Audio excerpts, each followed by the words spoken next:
തരത്തിലും മാറി മറിഞ്ഞുകൊണ്ടിരിക്കുന്ന ഒരു കാലഘട്ടത്തിലാണ് നമ്മൾ ജീവിച്ചുകൊണ്ടിരിക്കുന്നത്. കുട്ടികളെല്ലാം പുതിയ പുതിയ ആഘോഷങ്ങൾ ഗംഭീരമായിട്ട് ആഘോഷിച്ചുകൊണ്ടിരിക്കുകയാണ്. അക്ഷയ തൃതീയ, സ്വർണം മേടിക്കാൻ വേണ്ടി ഒരു ദിവസം. 15 വർഷം മുമ്പ് ഇങ്ങനൊരു ദിവസത്തെക്കുറിച്ച് ഞാൻ കേട്ടിട്ടേ ഇല്ല.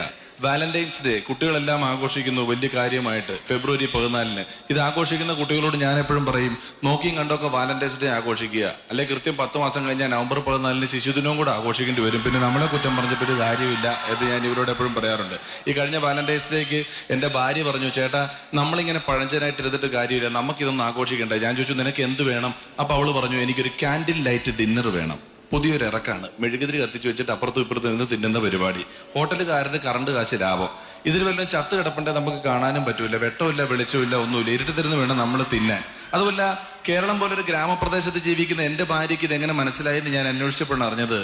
ലെക്സ് സോപ്പിന്റെ പരസ്യത്തിൽ അഭിഷേക് ബച്ചനും ഐശ്വര്യ റായും കൂടെ തിന്നുന്ന കണ്ടിട്ടാണ് എൻ്റെ ഭാര്യയ്ക്ക് എൻ്റെ കൂട്ടത്തിൽ ഇത് തിന്നണമെന്നുള്ള കൊതി തോന്നിയിരിക്കുന്നത്. അവൾ ഐശ്വര്യ റായി അല്ലെങ്കിലും കുറച്ചു നേരത്തേക്ക് ഞാൻ അഭിഷേക് ബച്ചനാണെന്ന് സ്വയം വിശ്വസിച്ചു. കുമരകം എന്ന് പറയുന്ന സ്ഥലത്തൊരു ഹോട്ടലിൽ ഇത് ബുക്ക് ചെയ്തു. ചെന്നു, തിന്നാൻ വേണ്ടി ഇരുന്നു. ഒരു ഉരുളിയിൽ വെള്ളം നിറച്ചിട്ട് 2-3 പൂക്കളുടെ ഇതളും ഇട്ടിട്ടുണ്ട്, ഒരു മെഴുകുതിരിയും കത്തിച്ചു വെച്ചിട്ടുണ്ട്.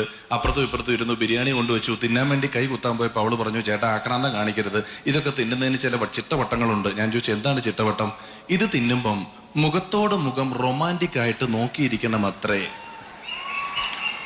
ഈ ലോകത്ത് വേറെ എന്ത് സാധനം തന്നാലും നമുക്ക് 2-3 മിനിറ്റൊക്കെ നോക്കിയിരിക്കാം. സ്വന്തം ഭാര്യയുടെ മുഖത്തോട്ടൊക്കെ 10-15 മിനിറ്റ് റൊമാൻറ്റിക് ആയിട്ട് നോക്കിയിരിക്കുക എന്ന് പറഞ്ഞാൽ നടക്കുന്ന കാര്യമാണോ? ഞാൻ അതും ചെയ്തു. അത് കഴിഞ്ഞ് കഴിഞ്ഞപ്പോൾ ഇപ്പുറത്തെ ടേബിളിലിരിക്കുന്ന കാമുകൻ കാമുകിയോട് പറഞ്ഞു, ആ ലിവറിങ് എടുക്കൂ കരളയെന്ന്. അതെന്റെ ഭാര്യ കേട്ടു. ഇടതുവശത്തിരിക്കുന്ന ഭർത്താവ് ഭാര്യയോട് പറഞ്ഞു, ആ ഷുഗറിങ് എടുക്കൂ പഞ്ചാരയെന്ന്. അതെന്റെ ഭാര്യ കേട്ടു. അവൾ ചോദിച്ചു, നിങ്ങൾക്ക് എന്നോടൊന്നും പറയാനില്ലേ? ഞാൻ അപ്പം തന്നെ പറഞ്ഞു, ആ ബീഫിങ് എടുക്കടി പോത്തെ എന്ന്.